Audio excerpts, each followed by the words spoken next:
I think I'm recording. Okay. Yeah, so where we left off, it's been a week, so this is probably pretty fuzzy for a lot of you. But we started chapter 3, which is talking about vector spaces and the vector spaces that are going to be important for the rest of this class.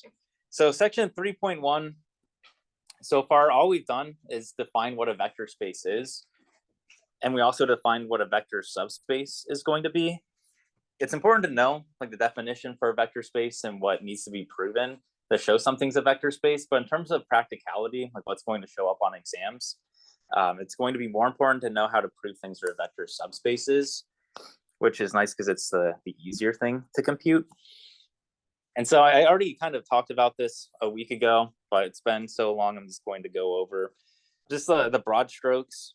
So you should be thinking of a vector space as being a collection of elements or numbers or any sort of mathematical object that are going to be closed under vector addition and then scalar multiplication. So you have two primary operations that every vector space needs to have. And so we looked through some basic examples. If you look at the collection of all complex numbers and n variables, that's a vector space. The collection of 2x2 matrices is a vector space. If you look at the collection of continuous real functions on the interval from 0 to 1 that are continuous, then this is going to be a vector space as well. And so to formalize the definition of a vector space is just any collection of vectors satisfying vector addition and scalar multiplication, and then these additional 8 properties. So it's kind of a lot to ask to like memorize like 8 things, but really this is just saying that multiplication and scalar multiplication works in the way that you want it to, right? It works in a way like you're not always going to be working with real numbers or real vectors, but with a vector space, you're essentially working with real numbers and scalars. That's what this is saying. Like the multiplication, like the scalar multiplication and the addition works as it would on the real numbers or an Rn. So you should be thinking of vector spaces as being something that's something like it's something close to Rn. Like it shares a lot of properties with Rn, at least in terms of the fundamentals. So we talked about this on Monday, and we kind of concluded by talking about subspaces. So you should be thinking of a subspace of a vector space as being a collection of vectors in your vector space. So it's going to be like a subset of vectors of your vector space that have to be closed under addition, and they have to be closed under scalar multiplication. So like the key aspect here is that we're taking a smaller collection of vectors from our original vector space, but still showing that despite we're taking a smaller collection, it's still closed under addition and scalar multiplication. And so we saw an example of a vector space. So in class on Monday, we showed that the following space was going to be a vector space or a vector subspace of R3. So really this is just going to be the projection of the xy plane, and that we're just letting z be equal to 0 in R3. So you can have any non-zero x, or you can have any x, any real y, but we have to have that z is equal to 0. So it's just the xy plane in R3. And so how you would show this is a vector subspace is you just need to show it's closed under addition. So elements of this subspace take on the following form. They're going to be of the form of something like x1, y1, 0 plus x2, y2, 0. If you add these things together, you get something real in the first component, something real in the second component, and you always get 0 in the third component. So this means that the operation of addition is closed in your subspace. So that's good. And then you need to show that it's closed under scalar multiplication. If you multiply any vector in this space P by any scalar C, you're always just going to end up getting, by definition, that this is equal to Cx in the first component, Cy in the second component, and then C times 0 in the third component. So you always get back something that's going to have a 0 in the third component is the important aspect here. So no matter what you multiply by a vector in P, it's always going to end up lying in P once more, because you can't multiply something by 0 and then get something that's non-zero, right? So this is all you have to do to prove that something is a vector subspace. You just have to show it's closed under addition and then closed under scalar multiplication. So hopefully that isn't too bad. And we'll look at some more examples. So this is where we ended class on Monday. So this should be review up until this point. Okay, so this is writing it out explicitly. Okay, so the next example we're going to look at is we're going to let P be the following subset of R3. It's going to be defined by the collection of all vectors in R3 such that Z is going to end up being equal to 1. And I can ask you, is this going to end up being a vector subspace, and why or why not?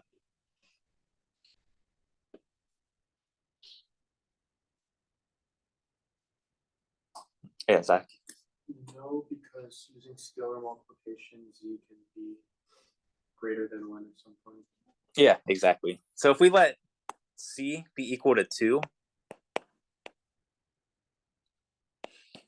and then you were to multiply any vector in P by 2, right, this is going to be equal to 2x, 2y, and then 2. And so this is going to be the problematic portion right here. Because now that we have a 2 in the third component, it's no longer going to be an element inside of P.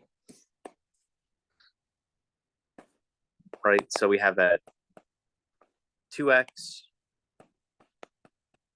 2y, 2 is not in P.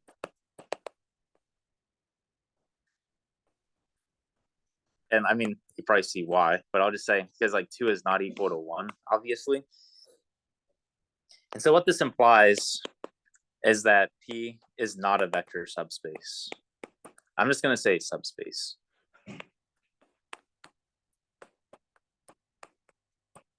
Of R3. And you can also think in terms of addition as well.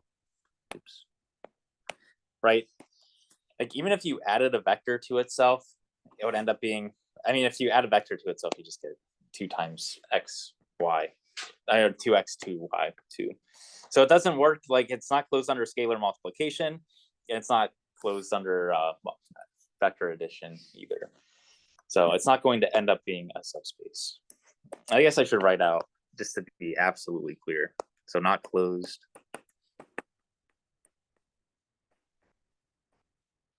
Under scalar multiplication.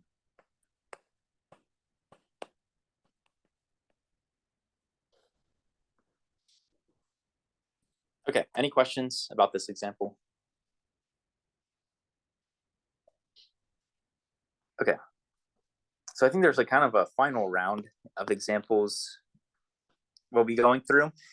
This time we're going to be thinking about the vector space of continuous functions on the interval from 0 to 1. And we want to determine whether each or not, or whether or not these sets are going to end up being subspaces of this vector space. So we'll just go one at a time.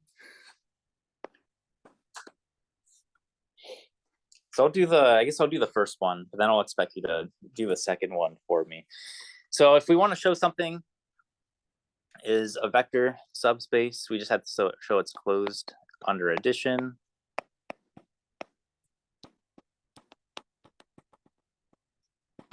And then we need to show that it's closed under scalar multiplication.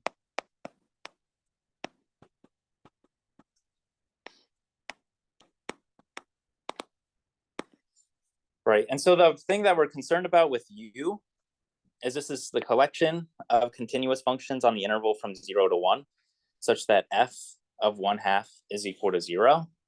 And I guess before I continue, I should actually define what the operation is going to look like. So this is what addition looks like in this space, because I didn't write it out earlier, I don't believe.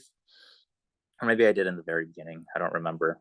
But addition looks like the following. So if you add 2 functions together, this is just going to be what you expect it to be. So it's going to be f of x plus g of x. Right, this is really just the sum of 2 real numbers because we're mapping into R, like the ranges are. Right, and then scalar multiplication is just going to be, it's really just going to be real multiplication, right? So this is just going to be c times f of x. So just scaling wherever the output of your function is at x. Okay, so with this in mind, I should have written that out first. If we want to show that this is closed under addition, we're just going to do F. We're just going to take two elements F and G of U.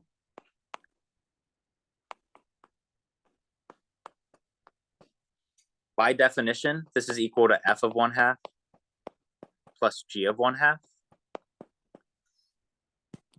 Because these are elements inside of U, we have that F of 1/2 is equal to 0, and then G of 1/2 is equal to 0. So this is going to be equal to 0 plus 0, which is equal to 0.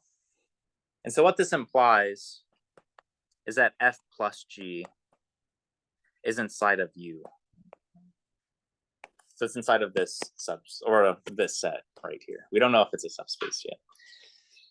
Okay, any questions about the first part showing? Yeah, Amanda. How again did you know that G of 1/2 is the same as that? So if we're wanting to prove that something is a vector subspace, we're always going to be assuming that we're adding together elements of the same subspace. So I mean, I should have written this out before. So we're assuming that we have that F and G are both elements inside of U. And so because G is an element of U, it implies that G of 1/2 is going to be equal to 0, because that's how we're defining what our U is going to be. So U is just a collection of any of these functions such that the function evaluated at 1/2 is equal to 0. So because F and G are both elements inside of U, we know that F of 1/2 is equal to 0, and then G of 1/2 is equal to 0 as well. So it's very important that we're choosing like both elements to be inside of the set of interest. Okay, any other questions about the first part? Or at least showing it's closed under addition? Okay, and then scalar multiplication, maybe you can probably already see like how this plays out. So if we do C, like what we want to do is we want to show that C times F is going to remain inside of our set U.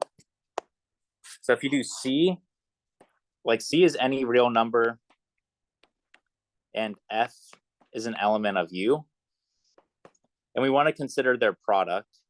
So we want to show C times F, that looks like a minus. C times F is again going to be an element of U.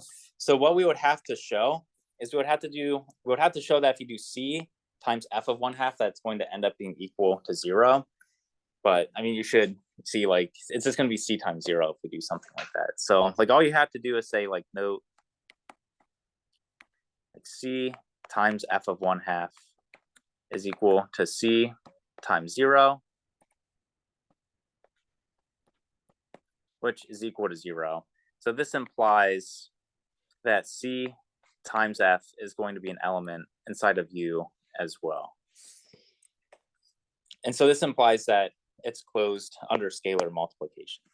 So if you take any function F inside of U and you multiply by any real number, it's going to end up being inside of U, because you're just going to do, like to show that it is, you just have to do C times F of 1/2, still ends up being equal to 0, so it works out.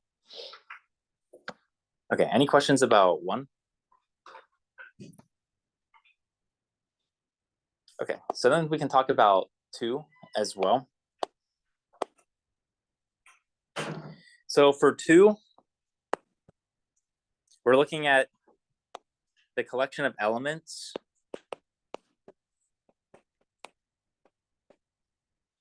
so continuous functions on the interval from 0 to 1, such that the integral from 0 to 1 of f of x dx is equal to 0. Okay, so the first thing we want to do, I'm just going to copy and paste this.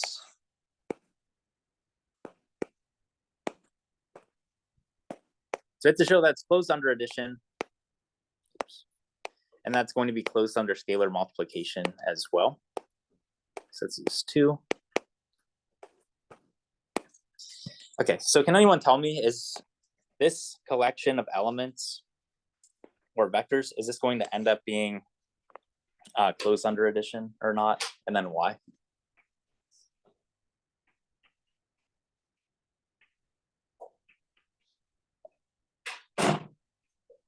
I guess like the question would be like, what's the, if we want to show something's close under addition, like how would we start off by showing that's going to be close under addition?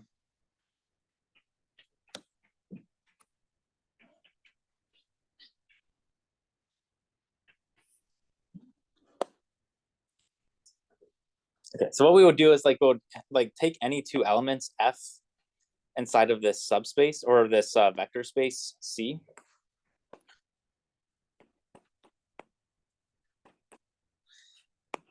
So we're going to let F and G be elements of the space V,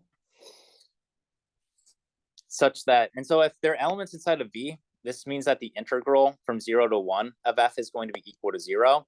And we also know that the integral from 0 to 1 of G is going to be equal to 0 as well. And so we want to see what ends up happening if we were to add the integrals from 0 to 1 of these two functions together. So I'm going to be more explicit. I don't know if people are just like tired or quiet, or if like there's like a lot of confusion. So I'm just going to be like really explicit in writing this out. So what we want to show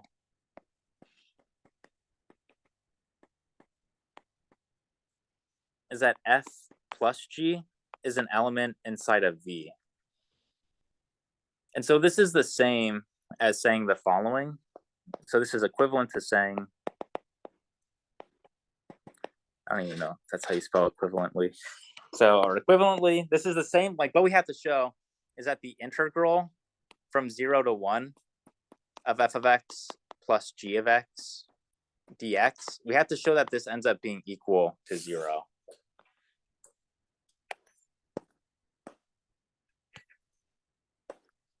Okay, so now we just need to determine whether or not this integral ends up being equal to 0 or not. So we're looking at the integral from 0 to 1 of f of x plus g of x dx. If we wanted to show that this integral is equal to 0, what would we do? Like, how would you separate the integral? Yeah, you can just split it up. So integrals are linear, which means that they distribute over addition.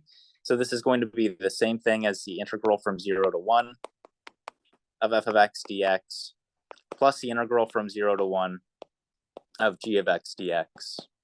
So this is just going to be like f, I should be underlining this, f and g are both elements of V, and the defining property of V is that the integral from 0 to 1 of any function inside of this collection of elements is 0. So this is just going to be equal to 0 plus 0, which is equal to 0. Right. So this implies that f plus g is going to be contained in this subset of elements of our larger vector space. So it's closed under vector addition. And then for the second part, showing scalar like that it's closed under scalar multiplication, we want to show the following. We want to show that C times F is going to be an element of V for all C on the real number line and for all F inside of V. So again, we're being restrictive in terms of what we're allowing F to be. And so this is equivalent to showing, like this is going to occur if and only if we have that C times the integral from 0 to 1 of f of x dx is equal to 0. And I'll just say this one, right? Like because V or F is an element of V, we know that the integral from 0 to 1 of f of x is equal to 0. So you're just going to end up getting C times 0. So like note, as F is an element of V, we have that C times the integral from 0 to 1 of f of x dx is going to be equal to C times 0, which is just equal to 0. So this implies that C times F, oh, hold on. I guess like what I was like assuming something already, right? What I should have been doing actually is technically the integral should be inside like this, or the integral should be outside. It should really be the integral of C times f of x is equal to 0. I kind of did like a step early and pulled the C outside of the integral, again, by using the linearity of integration. So like we really should have C times f of x. I just want to be as explicit as possible. Like what I had written before was correct. And if you wrote it on the exam like that, I would be fine with it. But just to be like more explicit, like what I was using was the fact that you can pull constants outside of the integral. So this is C times the integral from 0 to 1 of f of x dx. And then you use the fact that the integral from 0 to 1 of f of x dx is equal to 0. So this implies C times f is inside of V. So it's closed under scalar multiplication as well. So like on the exam, if you have a problem like this, I wrote out like a lot more than you would be required to do. I only really care that you show this part right here and then this part right here. Everything else I was just writing out just to be clear of like what our objectives are and what we need to do. Okay, any questions about part 2? Okay, there is a part 3, if I'm going to skip it. Part 3 isn't really that bad. It's something I would recommend you doing on your own. And then there's solutions that are posted for this, so you'll be able to check your work. But it's really similar to the first part, is what I would say.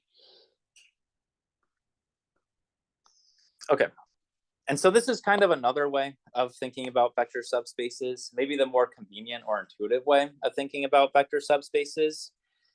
And so what we want to end up showing is we want to have that if S is a subspace or a subset of a vector space V, we want to show that S is going to be a subspace if we have that the collection of all linear collections of vectors V and W inside of S is also going to be inside of S. So like really the direction here is we want to show that if S is closed under linear combinations, then it's a vector subspace. So what we're going to be assuming if we want to prove this is we're assuming, or we're going to say suppose, we have that CV plus DW is an S for all VW inside of S, and then all CD inside of, we'll just say it's like R, whatever our field is. We're pretty much always working over R. And so we want to show that S is going to be closed under addition, and then it's closed under scalar multiplication. So I'll just break it up into these two components. Let's write closed under addition instead of just addition. Okay, so if you wanted to show that S is closed under addition, what this means is we want to show that V plus W is an S for all VW inside of S.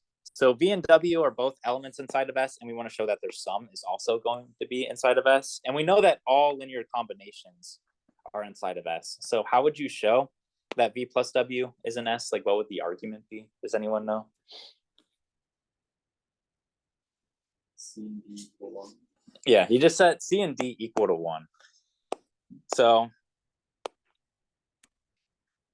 what this would mean is like, all we have to do is just let C be equal to 1 and then D be equal to 1.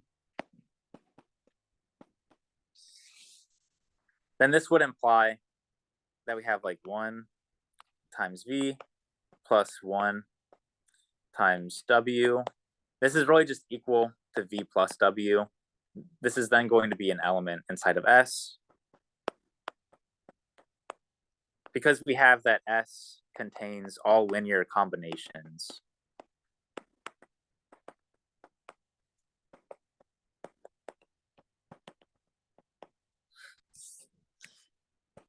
of V and W. Does this make sense?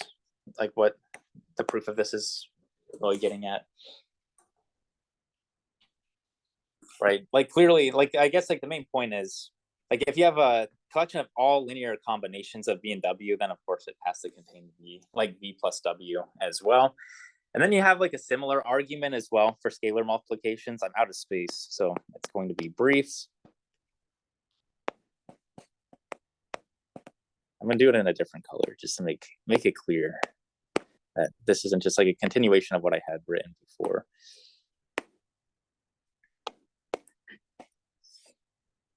Okay, if we wanted to show that S is closed under scalar multiplication, what would we want to do?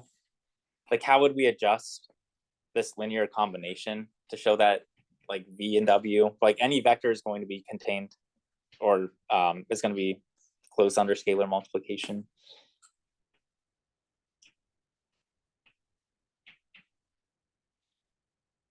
Like if we wanted to show that any scalar multiple of V was inside of S, like what would we do with D? Yeah, it's just going to be setting D equal to 0. If you set D equal to 0, then you're just going to be left with CV. All right, CV is still just a linear combination of CV and DW, just when the case when like D is equal to 0. And so this would imply that C times V is an S for all real numbers C in vectors V. So we have, like, we're going to let D be equal to 0. This would then imply that we have C times V plus 0 times W, which is equal to just C times V, is inside of S for all C on the real number line. So this implies that we have every single scalar multiple of V inside of S, and then you do the same thing with W. If you wanted to show that any scalar multiple of W is going to be inside of S, then like you just said C equal to 0. So that would be the argument for showing that like any vector is going to end up being closed under scalar multiplication. Okay, any questions about this example before moving on? Yeah. Are the requirements for a subspace not just that the linear combination is in, like CW plus DW is in the subspace? Yeah, I mean, there are equivalent definitions. Like a subspace is just a collection of elements inside of the vector space that are closed under linear combinations, is like another way of saying it. But we only went and showed one direction of the proof. But yeah, that's how you should be thinking about things, is in terms of the linear combinations, like being closed under linear combinations. Okay, any other questions? Okay, so the most important subspace perhaps in this class, or at least arguably the most important subspace or vector space in this class, is going to be what's called the column space. And so the column space is going to be determined by a matrix A. So the column space of a matrix A is going to consist of all linear combinations of the columns of our matrix. So it was like missing of the columns. So you should be thinking linear combinations of the columns of A, and it's going to be denoted by lowercase c of A. And so why this vector space is going to be so important is really just given by this star bullet point right here. So just from the definition of a column space and what we know about matrix multiplication of a matrix with a vector, we're going to end up having that the linear equation AX is equal to B is going to end up having a solution if and only if we have that B is in the column space of A. Right, because what we saw before when we were doing matrix multiplication, like if we have a matrix A and it has, let's say, 3 columns, and if you multiply it by some 3x1 vector, we've seen before that this multiplication just transforms your matrix into a linear combination of column vectors. So you can write this as x1 times c1 plus x2 times c2 plus x3 times c3. And so this is an element of the column space, right? Because it's just a linear combination of the columns of A. So this is equal to a linear combination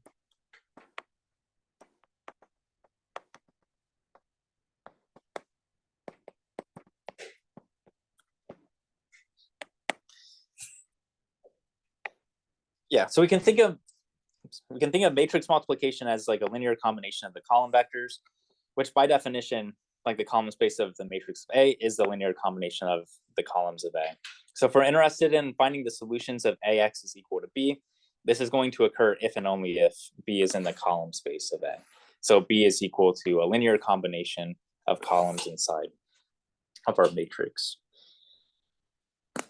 And so in practicality, where this is going to show up, at least like in most examples, when you need to determine information about the column space, it always just reduces to row reduction.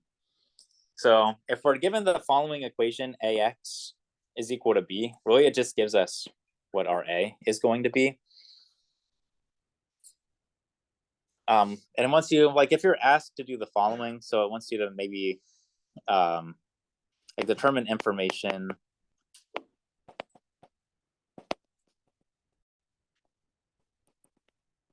about the column space of A. So the column space of A is again written as follows. And I'm being vague, like determine informations, like what kind of information? I guess like information would be something along the lines of like what vectors make up your column space, like what would the linear combinations actually end up being? Because I mean, you may be thinking the column space is just going to be like the linear combinations of 1, 2, 1, -2, -3, -3, and then -1, 0, -3. And that is true, but you might have like junk information in there in the sense that you might have one column can be expressed as a sum of two other columns. So you might have too much information. And so what you want to do to determine the column space of A, and then to determine whether or not we're going to have solutions, is we're going to consider an augmented matrix. So we're going to take A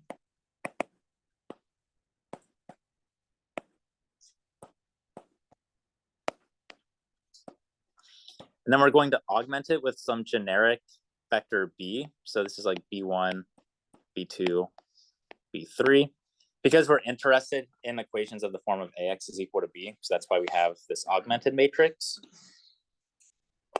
And then we're going to row reduce the matrix as we always do. And I'll say like from this point onwards in the class, I'm not going to be writing out like all the steps in detail for doing like these row reductions. Now that you should be pretty comfortable doing it after the first exam. So you'll do like -2 row 1 plus row 2 would give you 0, 1, 2, and then this would be B2 -2 B1, and then you'll do row 3 minus row 1 would give you 0, -1, and then -2, and that would be B3 minus B1.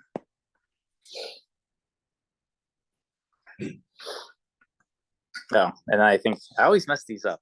There should be oh no, I think that's good. I'm always paranoid now. This is good, right? Okay. And then what you end up seeing is we're going to end up having no pivots in the third row after adding row 2 to row 3. So if you add row 2 to row 3, you're going to get 1, -2, -1, 2, -3, 0. Or my bad, I was looking at the original matrix, 0, 1, 2. And then adding row 2 to row 3, you're going to get 0, 0, 0. And so this is going to give you B1. We never did anything with the first row. B2 -2 B1. And then we're just adding row 2 to row 3. So this is going to be B3 plus B2. And then you have -B1 plus -2 B1. So that'll be -3 B1.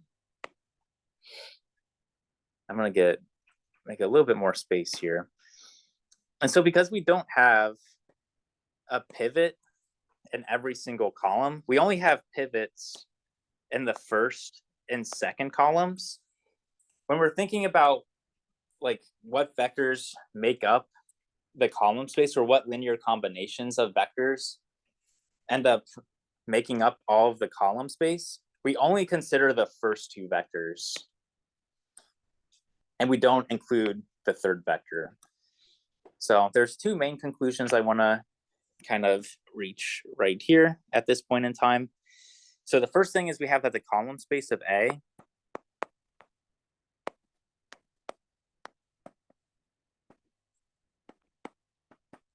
this is going to be equal to the collection of all linear combinations of the first two columns of A.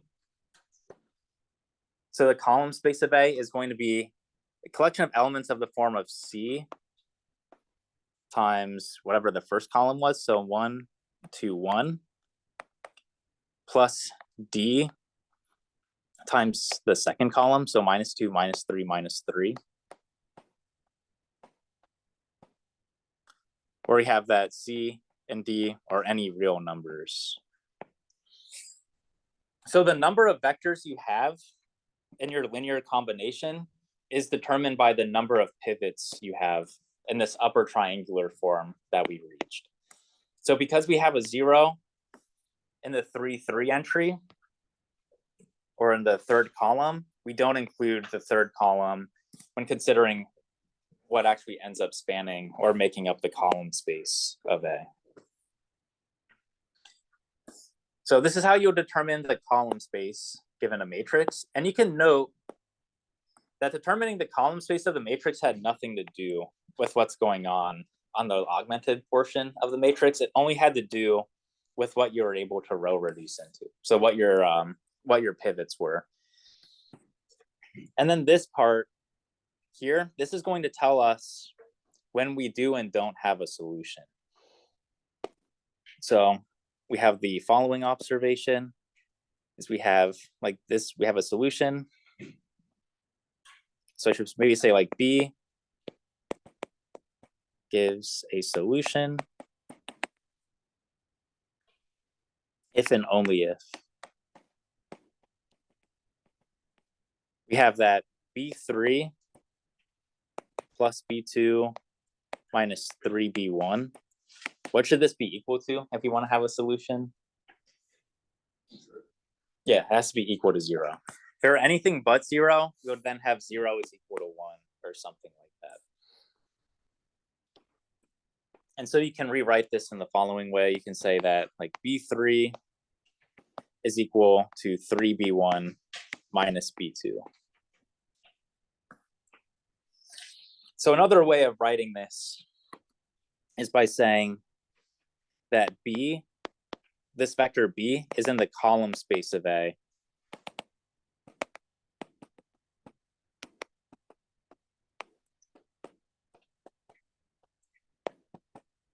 A, if and only if. We have that B3 is equal to 3B1 minus B2. So something is going to be a solution where you're going to have solutions if and only if it's in the column space, which occurs if and only if we have this following condition that we found earlier. So again, all this information we're determining about the column space, it always just comes down to row reduction at the end of the day. But now we're putting more context and understanding behind like what we're achieving or what we're reaching at the end of row reduction.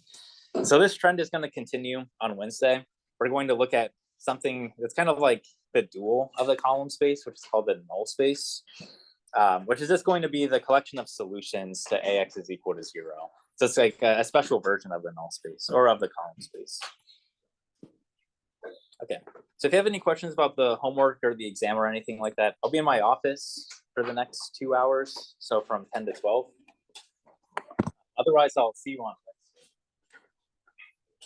Wednesday.